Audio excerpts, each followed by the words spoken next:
Muy bien. Y bueno, como ha dicho Ali, mi nombre es Gabriel Casarini. Y bueno, os voy a andar a comentar un poco entonces qué es esto de los silos y por qué nos interesa pasar a Value Streams. Yo soy Lead Expert en NetMind.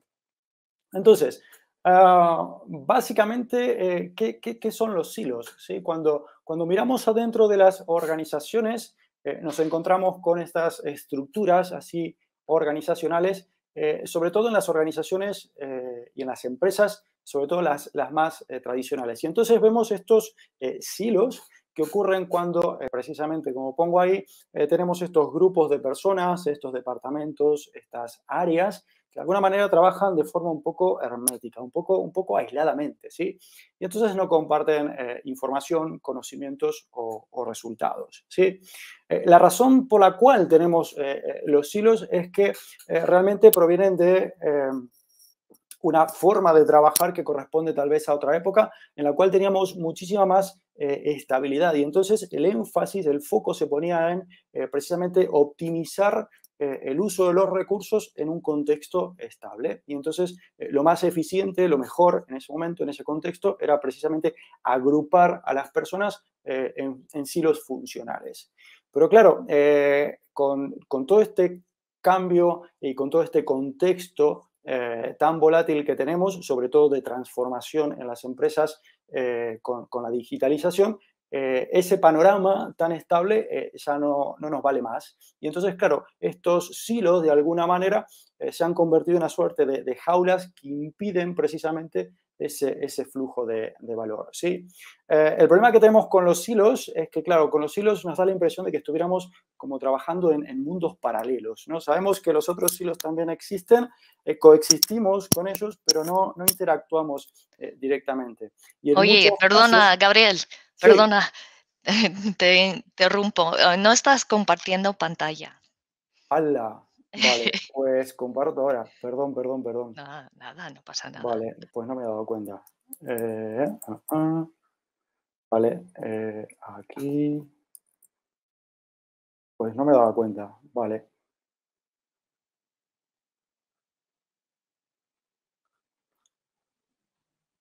ahí está.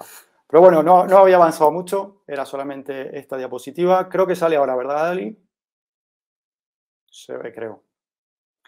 Entonces, bueno, lo que decía de los silos era que precisamente son estos mundos paralelos en los cuales, pues bueno, sabemos que existen los otros, pero realmente no interactuamos directamente con ellos, ¿sí? Entonces, claro, entre diferentes silos se produce este traspaso, ¿no? Como que nos lanzamos las cosas por arriba del muro, ¿sí? Y entonces pues hacemos encargos, la gente de negocio pues encarga un proyecto, por ejemplo, a la gente de IT, compartimos estrategias, traspasamos por ahí resultados, hacemos planificaciones, pero no interactuamos directamente, ¿sí?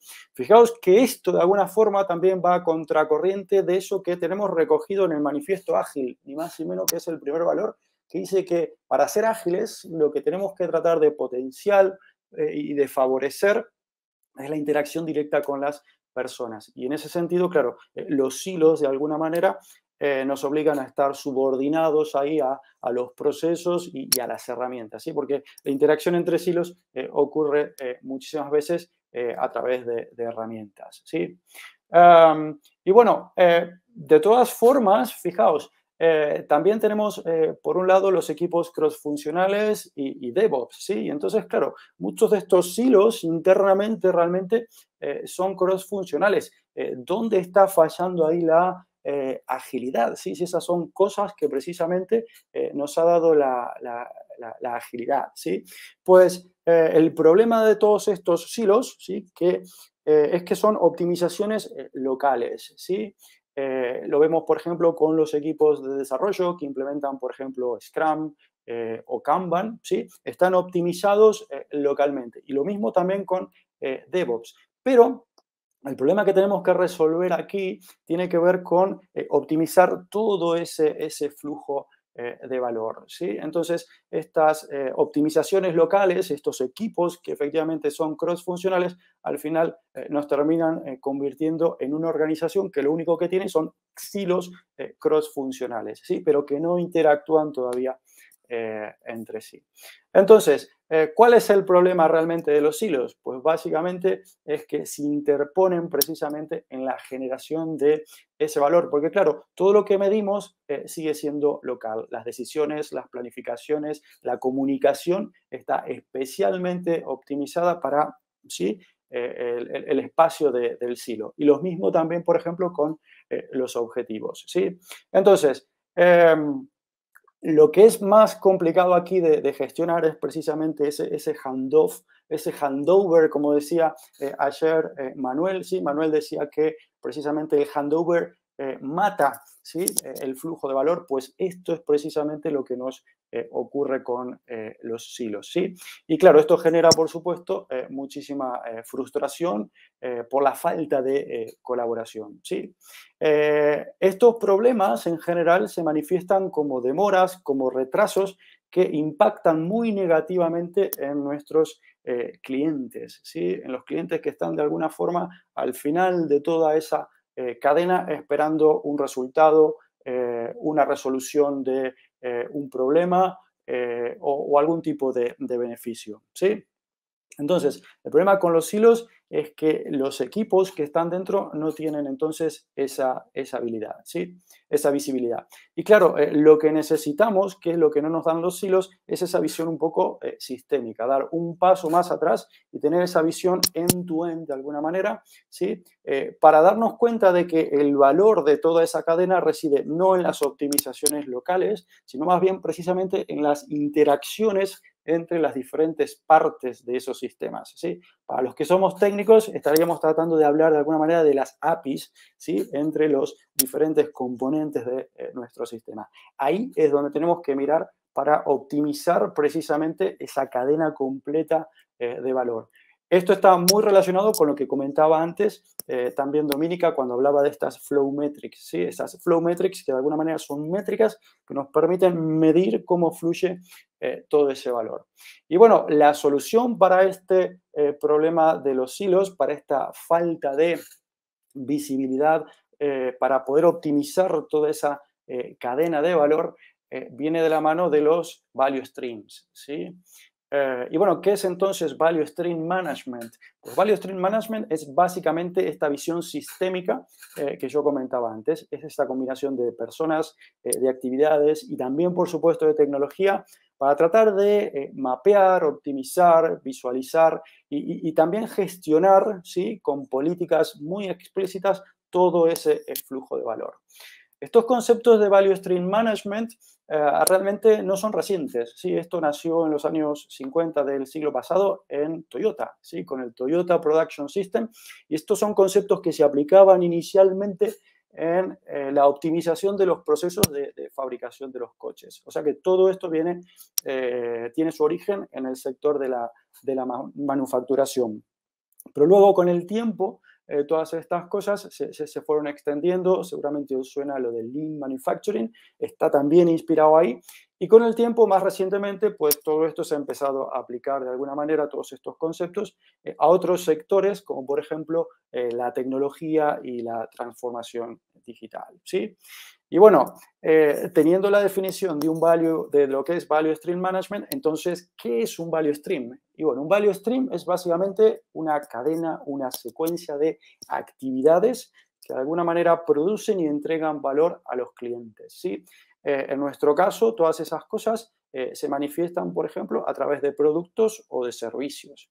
Y para que quede muy claro el concepto, ahí he tratado de representar, aunque admito que no soy experto del tema, de las hipotecas, pues he tratado de pintar el value stream de una hipoteca, ¿sí? Fijaos que desde mi punto de vista como posible cliente de un banco, pues los pasos por los cuales hay que pasar para contratar una hipoteca son más o menos esos, ¿sí? Solicitamos que la solicitud esté cumplimentada, luego enviamos la documentación, se hace la tasación, hay una fase de revisión, finalmente se firma el contrato y luego todo eso tiene una serie de pasos adicionales, como es, por ejemplo, la ampliación de las condiciones, ¿sí? Toda esta secuencia de actividades, fijaos que está a muy alto nivel. Internamente, si inspeccionamos cada uno de esos pasos, seguramente vamos a encontrar un montón de detalles, vamos a encontrar bucles y vamos a encontrar muchos más pasos intermedios. Pero a vista de pájaro, ¿sí? En un nivel 2, como el que comentaba Klaus, pues la secuencia de pasos sería esa. Fijaos que en este value stream por encima también lo que tenemos son personas, ¿sí? En el caso de esta hipoteca, pues serían las personas que están en el banco, que nos atienden por teléfono, que nos dan la información, por ejemplo, las personas que hacen la tasación, ¿sí? Y en el principio y al final de esos value streams lo que tenemos son los clientes y los usuarios, ¿sí? Son los que de alguna manera hacen ese pool, ¿sí?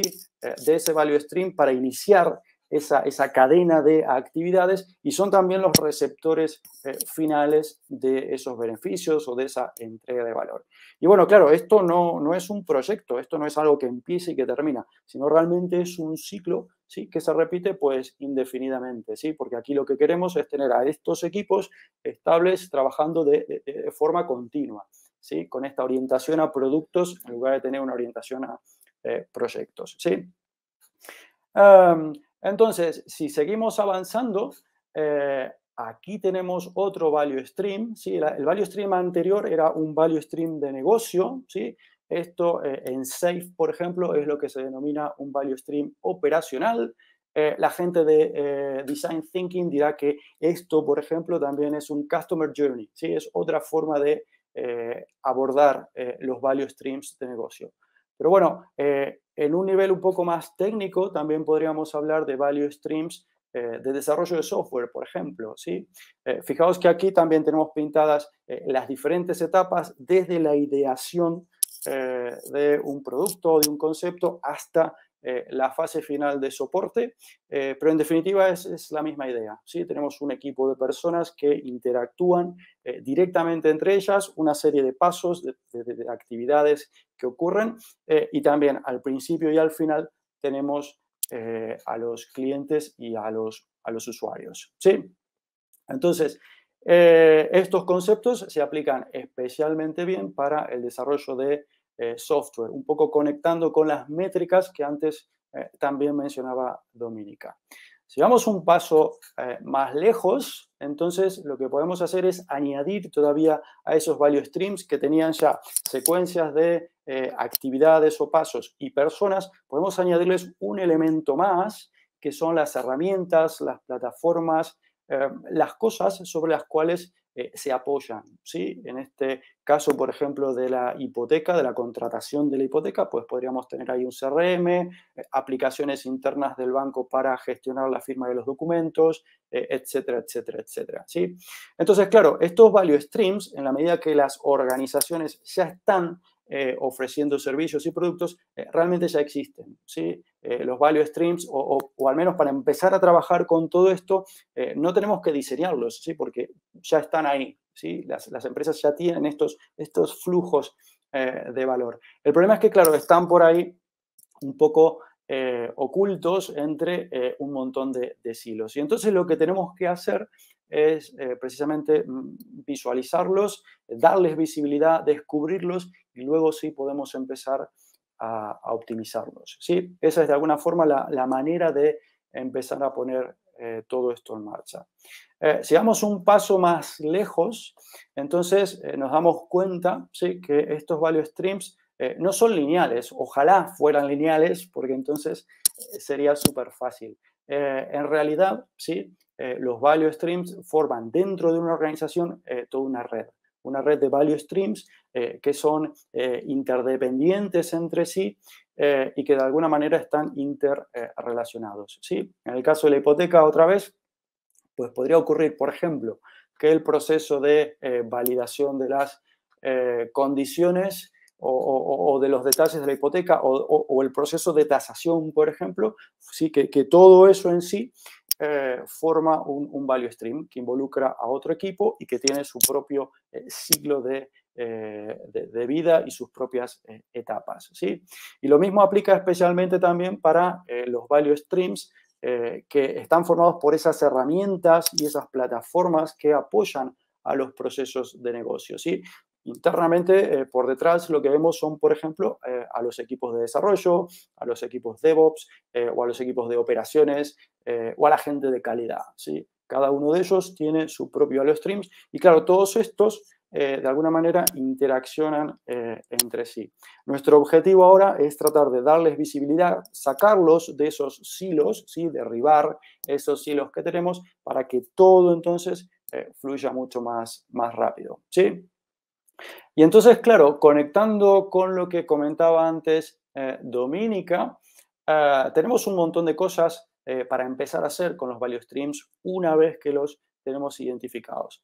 Lo primero es tratar de medir, ¿sí? Y bueno, podemos medir diferentes cosas. En este caso yo me voy a concentrar en dos cosas solamente. Lo primero que podemos medir son los tiempos y para esto podemos usar herramientas como por ejemplo Value Stream Mapping. Con Value Stream Mapping lo que medimos son los tiempos de actividad efectiva en cada uno de esos pasos, pero también nos interesa medir muchísimo las esperas intermedias, ¿sí? Imaginaos que llevara yo mi coche al mecánico, lo llevo un lunes y el mecánico me dice, pues vente a buscarlo el viernes, ¿sí? Entonces, el tiempo total de espera, en ese caso, serían 5 días. Pero claro, resulta que el mecánico para hacer ese arreglo en mi coche tarda solamente 2 horas, ¿sí? Entonces, claro, hay algo ahí que no nos cuadra del todo, ¿no? Este proceso, pues, habría que mejorarlo de alguna manera, porque, claro, la mayor parte del tiempo el coche está efectivamente en espera, ¿sí? 5 días de espera para un arreglo que lleva solamente 2 horas. El concepto que estamos tratando de poner ahí es el de la eficiencia de flujo, ¿sí?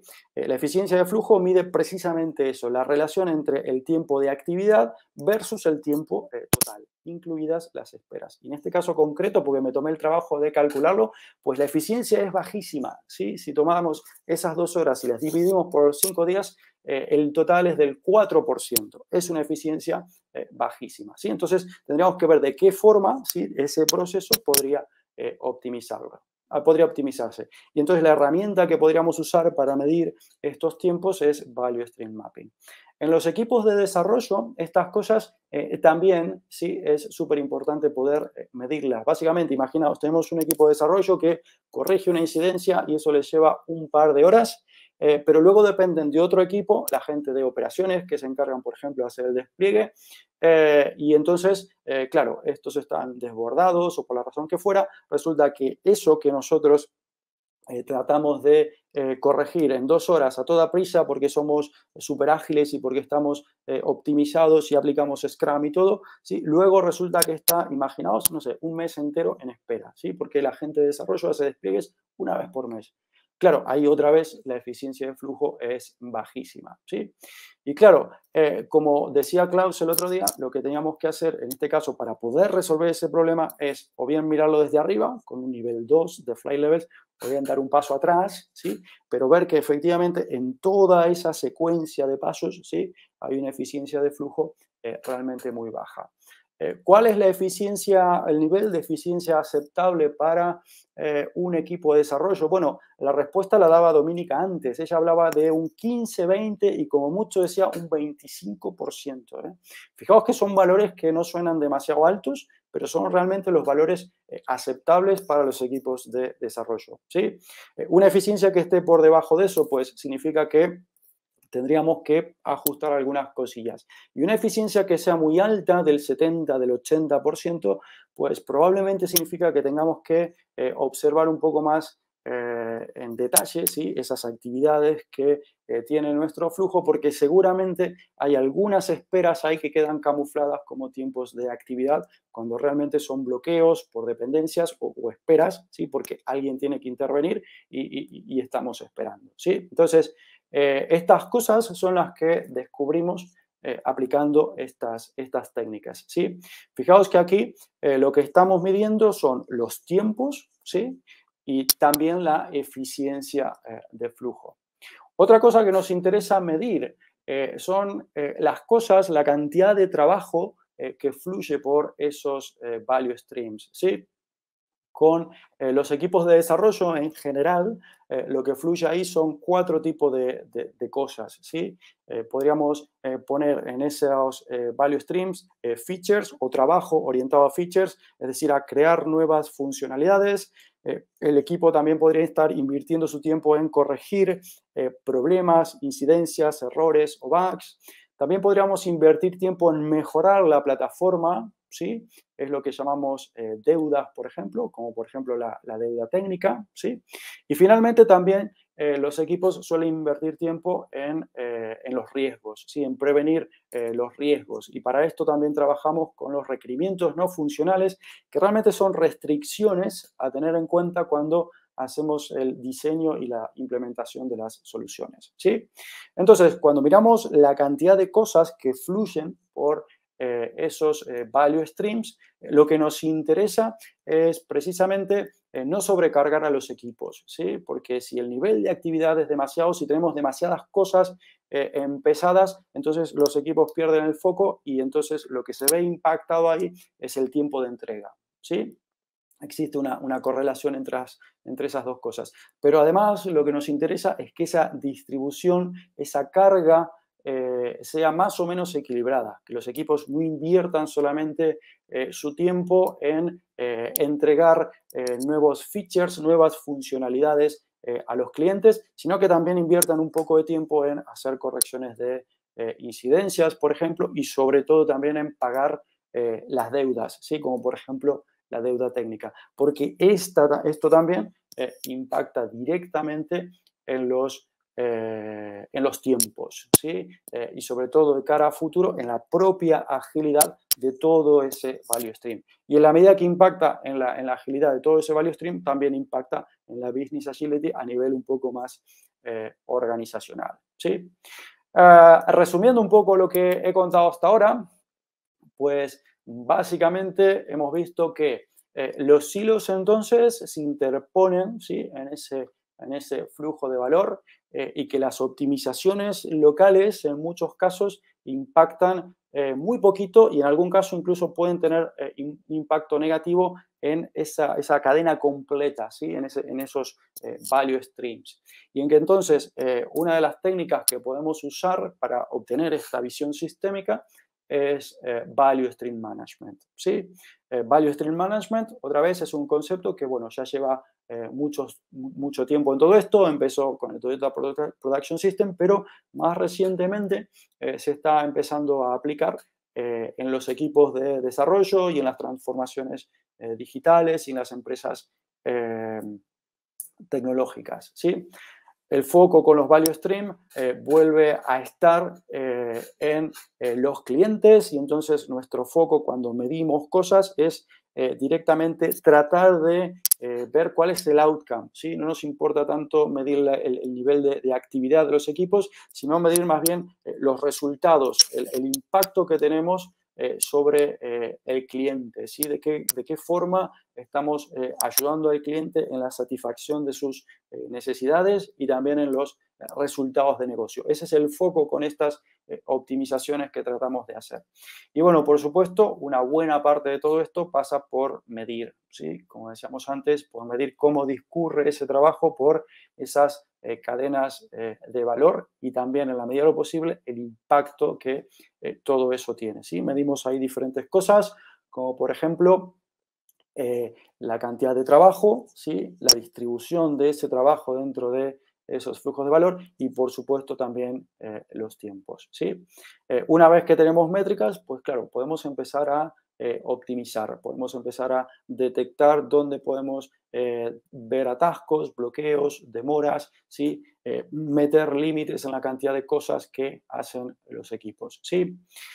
¿Cómo se aborda esto? Pues claro, cada value stream es único, ¿sí? Y la manera en que cada organización aborda su proceso de transformación con value streams es también muy particular. Entonces, para esto básicamente hay que experimentar muchísimo, aprender y mejorar. Pero bueno, esos son precisamente los ingredientes de la agilidad, ¿sí? En un contexto tan volátil y cambiante como el que tienen estas organizaciones, ¿sí? No queda otra que ser ágiles y entonces experimentar, aprender y mejorar de forma continua.